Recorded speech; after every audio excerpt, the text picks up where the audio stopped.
राधे राधे दोस्तों, श्री गणेशाय नमः। आज मैं आपको वैशाख महीने में सुनी जाने वाली कहानी बता रही हूँ। वैशाख के महीने में हम सुबह जल्दी स्नान करते हैं और पीपल बड़ इनमें दिया जगाते हैं और इनकी कहानी सुनते हैं।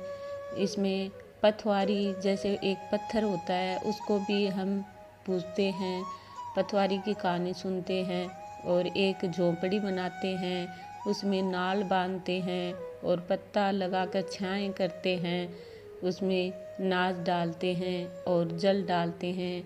और नाच जैसे जैसे हम हर महीने पूरे महीने जल डालते हैं, नाच डालते हैं, तो हरी हरी नाच की जो गेहूँ बाजरा सब उग जाते हैं और कहानी सुनते हैं। हम पीपल के नीचे बड़ के नीचे जेठ वैशाख के महीने में इनमें जल डालते हैं, कहानी सुनते हैं। इसमें बहुत पुण्य होता है, धर्म पुण्य करते हैं। तो मैं आपको जो सुनने वाली कहानी सुनाने वाली हूँ। वैशाख के महीने में एक नगरी का राजा था। वह सबसे पहले नहाता था। ये हमेशा वह कहता था कि मैं नगरी का राजा हूँ, सब औरतों से पहले नहाने का मेरा हक है। तो सुबह प्रातः वो 4 बजे ही नहाने जाता था। वह नहा के आ जाता था। वह रोजाना राजा को जल थोड़ा इधर उधर हुआ मिलता, जल हिला हुआ मिलता। तो राजा सोचता मेरे से पहले कौन नहाता है। तो एक दिन राजा ने पहरेदार बैठा दिए।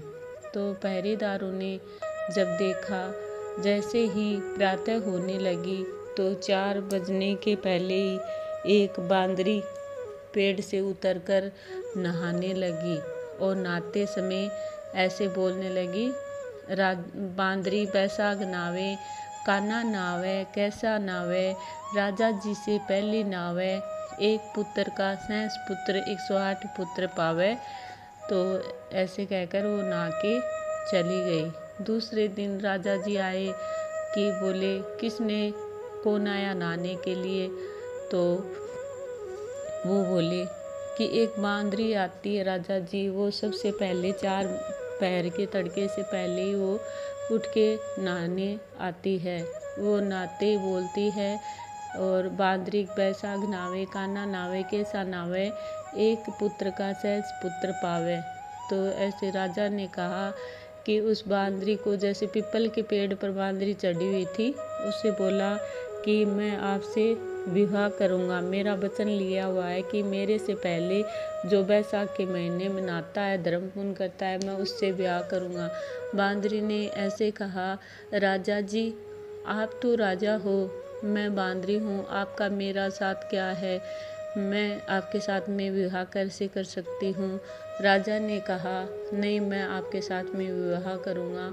तो राजा और बांदरी का पीपल के पत्ते के साथ में और पीपल के ऐसे फेरा लगा के विवाह कर लिया। आले गिले बांस कटाकर विवाह कर दिया और राजा अपने महल में ले जाकर बांदरी को रख दिया। अब बांदरी अच्छे से रहने लग गई। राजा और बांदरी रोजाना सुबह प्रातः दोनों नहा के आते, बैसाख में स्नान करते, कहानी सुनते। अब रानी बांदरी गर्भवती हो गई। बैसाख के महीने में नहाने स्नान दान करने से उसको भगवान ने पुण्य के कारण वह गर्भवती हो गई। अब राजा ने कहा कि जब बच्चा होगा तो कैसे पता चलेगा। तो अब रानी और राजा के बीच में एक घंटी 2-4 घंटी लटका कर रस्सी बांध दी और बांदरी से कह दिया, जब तुम्हारे बच्चा हो तब इन घंटियों को बजा देना। अब एक दिन रानियों ने देखा कि इसके तो बच्चा हो जाएगा तो हमारी राजा जी कदर नहीं करेंगे। तो वह सब रानी बांदरी के पास में गई और बोली कि जब बच्चा होगा तो राजा को कैसे बुलाओगे। अब रानी बांदरी ने घंटियों को बजाया और राजा तुरंत आ गया। राजा ने सोचा कि बच्चा होने वाला है। अब राजा ने पूछा क्या हुआ? तो बांदरी ने कहा, कुछ नहीं हुआ, मैंने तो ऐसे ही बुला लिया। तो फिर अब राजा जिस दिन रानी बांदरी के बच्चा होने वाला था, तो बांदरी ने खूब घंटियाँ बजाई, रस्सी हिलाई, लेकिन राजा नहीं आए। राजा ने सोचा कि क्या पता है तो जानवर ही ऐसे बजाने लग गई होगी। अब राजा नहीं आया और रानी सब आकर बोली कि हमारे तो ये बच्चा होता है तो हमारी ये ऐसी संस्कार हैं कि वह पट्टी बांधते हैं और मुख पर पट्टी बांध देते हैं, आँखों पर, फिर बच्चा पैदा करते हैं। अब बांदरी के मुख पर आँखों पे पट्टी बांध दी गई और वो जो सुंदर राजकुमार हुआ उसे तो कुम्हार के खंदेड़े में जैसे तालाब में गिरवा दिया और मिट्टी का एक पत्थर लेकर उसमें खून में लथपथ कर कर बांदरी के पास में रख दिया और बांदरी को कह दिया, ईंट पत्थर हुए हैं। अब राजा आए कि कुछ हुआ, बच्चा हुआ? तो बोले कि कुछ नहीं हुआ, ऐसे ही पत्थर ईंट हुए हैं। राजा ने सोचा मैं भी कहाँ कुछ करने लगा था, जब रानियों के बच्चा नहीं हुआ तो बांदरी के कैसे बच्चा होगा। अब वह संतोष कर कर राजा रह गए। फिर कुछ दिन बाद में जैसे ही वो बच्चा बड़ा होने लगा, वह राजा की तरह ही धुरंधर था। एक दिन राजा वहाँ पे हाथी घोड़े ये बनाते थे मिट्टी का, जैसे कुम्हार हाथी घोड़ा मिट्टी के बनाते थे। तो राजा का बेटा बोला कि पिताजी मेरे को भी मिट्टी के हाथी घोड़े बना कर दो। वह तालाब के किनारे ले जाकर मिट्टी के हाथी घोड़ों से कहने लगे, पी पी रे मिट्टी के हाथी घोड़ों, पानी पी। तो अब राजा की बांदरी दासियाँ आई थीं पानी भरने के लिए। तो वो बोली, देखो ये बच्चा क्या कह रहा है कि पी पी रे माटी के घोड़े लियो पानी पी। तो कभी माटी का घोड़ा पानी पिया क्या? तो अब बच्चे ने कहा कि कभी बांदरी के कभी पत्थर और बाठा ईंट हुए थे क्या? तो अब राजा की बांदियों ने सोचा कि ये तो वही बच्चा है जिसको हमने तालाब में गिराया था। अब उसको कुम्हार ले गया। कुम्हार अपने घर पे ले जाकर अपनी जड़वा पुजाया और खुश हो गए कि हमारे पुत्र नहीं है, हमारे पुत्र हो गया। और धीरे धीरे वह बड़ा हो गया, तालाब के किनारे आने लग गया। तालाब के किनारे में दासियों को परेशान करने लग गया। अब एक दिन राजा की दासियाँ रानी से जाकर कहने लगी कि एक ऐसा लड़का है, वो ऐसे ऐसे बोलता है। तो राजा की रानी ने समझ गई थी। वह एक जहर का लड्डू बनाकर दिया और कहा, ये ले जाकर उसको खिला देना। अब वह दासियाँ लड्डू खिलाने लगी तो भगवान ने उसको गूंदगिरी का लड्डू कर दिया और दूसरे दिन वह वहीं तालाब पर खेल रहा था। फिर वह बांदियाँ सोची ये तो नहीं मरा। फिर वह उनके मटके घड़े सब फोड़ देता था, सारे मटके घड़े फोड़ देता था। अब दासी ने जब राजा से शिकायत की तो कहा कि तांबे के और चांदी के, लोहे के ये घड़े लेकर जाना, मिट्टी के घड़े मत लेके जाना। अब तांबे और चांदी के, लोहे के घड़े लेके जाने लगे तो उनमें उनको भी पत्थर मारकर फोड़ दिया। उनको भी जैसे लोहे की और तांबे की वह तीर गड़ाकर उनको भी फोड़ दिया। अब राजा दुखी हो गया। फिर अपने कुम्हार को बुलाया। कुम्हार को बुलाकर कहा कि या तो आप जाओ या अपने लड़के को बाहर निकालो, नहीं तो यहाँ पे हम नहीं रहने दे रहे। तो फिर वह जाता है और अपना सामान बांधता है। तो राजा का लड़का कहता है, पिताजी आप नहीं जाना, मैं जाऊँगा। तो बोला कि मेरे को 108 पेज की जारी, पानी की जारी बनाकर उसके छिद्र बंद कर कर पानी भर कर दे दो। और वह अनाज कुछ लड्डू लेकर चूरमे का चला गया। फिर वह जाकर बावनी उजाड़ में एक पीपल के पेड़ पर बैठ गया और वहाँ अपना आराम से बैठा रहता और वह पानी पीता रहता, अपना लड्डू खाता रहता। अब एक दिन बैसाख जेठ का महीना था। सारी लड़कियां बैसाख नहाती थी। जेठ के महीने बैसाख के महीने में कहानी सुनती थी। तो एक दिन उन्होंने सोचा कि ये जो वन में पीपल है ये बहुत बड़ा है और हरा भरा है, इसके हम सींचने जाएंगे, आज इसको हम कहानी सुनेंगे। पुन्यों का दिन था। वो सब सारी चली गई। जाके वहाँ सारा जल उन्होंने पीपल में डाल दिया और कहानी सुन ली। फिर सब लड़कियों को प्यास लग गई। वह गर्मी का टाइम था और जेठ वैसाख का महीना था। अब लड़कियां सोची कि अब तो हम प्यास से मरेंगे।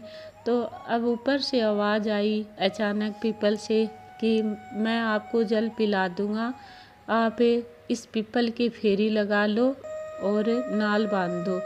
अब सब ने तिलक लगा रखा था और नाल बांधे हुए थे और फिर कहानी भी सुन ली थी।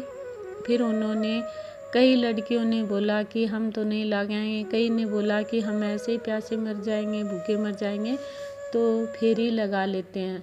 सब पीपल के चारों ओर फेरी लगाने लग गए और वह पानी पीने लग गई और चूरमे का लड्डू खाया। अब सह अपने घर आ गई सब सारी लड़कियां। फिर जैसे उनके पिता अपने उन लड़कियों के लिए संबंध देखने गए, रिश्ता देखने गए, तो उनका रिश्ता नहीं हो रहा, नहीं सगाई हो रही, नहीं लगन निकल रहा। तो अब सब चिंता में पड़ गए। फिर एक दिन वह बूढ़ी माई दादी बोली कि मैं जाती हूँ उन लड़कियों के पास में। और पहले के समय में लड़कियां कम पढ़ाई करती थी तो वह सूत काटती थी। एक दिन वह सारी लड़कियां अपने बाहर के कमरे में पोल में, वहाँ पोल बाहर के कमरे को पोल बोलते हैं, तो उसमें पोल में अपना वह सूत काट रही थी सारी इकट्ठी होके। तो उसी समय वो दादी जाकर बोली, अरे बेटा मेरे को थोड़ा आराम करना है। तो वह जाकर दादी कि हाँ दादी जी आप आराम कर लो। तो वह आराम करने लगती है और वैसे ही वो लड़कियां सोचती हैं कि दादी तो आराम कर रही है, सो गई है। वो आपस में बात करने लगती हैं कि हमारे चाचा भी गए, हमारे दादा भी गए, नाना मामा गए, किसी का भी रिश्ता नहीं हो रहा है, किसी का भी लगन नहीं हो रहा है। तो सब ने सोचा कि ये सब क्या हो रहा है। हम उस दिन बैसाख के महीने में पीपल के नीचे उस लड़के से पानी पी कर आए थे और फेरी लगाई थी और वो चूरमा खा के आए थे, कहीं उसके साथ में हमारा ब्याह तो नहीं हो गया है। तो अब सब ने सोचा हाँ वही होगा कुछ। तो अब दादी बोली कि बेटा मैंने तो आराम कर लिया, अब मैं जाती हूँ। वह दादी जाकर सबसे बोलती है कि तुम्हारी लड़कियों की शादी हुई थी कुमार के लड़के के साथ में, अब उसको लाकर उसके साथ में तुम्हारी लड़कियों की शादी कर दो। अब कुमार के लड़के को लेने गए और वन में जाकर बोले कि हमारी लड़कियों की तुम्हारे साथ में शादी हुई है, हम तुम्हारे साथ में लड़कियों की शादी करेंगे। अब लड़कियों की शादी करी तो कोई राजा था और कोई गरीब था, कोई कुछ ही तो इसलिए उन्हें कुम्हार के लड़के को राजा ने राजा बना दिया, नगरी का राजा बना दिया। वह राजा बन गया। फिर वह सब के गर्भ से एक एक पुत्र एक एक पुत्री हुई, तो 108 पुत्र 108 पुत्री हो गई। और फिर वह विशाल यज्ञ रखा कि सबको खाना खिलाएंगे, हवन प्रोग्राम सब जागरण करवाया। तो वह अब सबको भोजन करवाने के लिए बुलाया। सब आमंत्रित के हिसाब से जिसे निमंत्रण दिया, आमंत्रित किया, तो वह सब भोजन करने आ गए, लेकिन बांदरी नहीं आई। तो अब राजा जी इधर उधर देख रहे थे। सबने पूछा राजा जी आप इधर उधर क्यों देख रहे हो, क्या देख रहे हो, किसका इंतज़ार कर रहे हो। तो कहा मेरी माँ है बांदरी, वो नहीं आई है। तो बोले कि आपकी माँ बांदरी कैसे हो सकती है, कि मेरी माँ बांदरी हैं, उनको लेके आओ स्वागत से आदर से। तो बांदरी को ढोल बजाकर बाजा बजाकर और पीला उड़ाकर बांदरी को लेके आए और फिर बांदरी का स्वागत किया।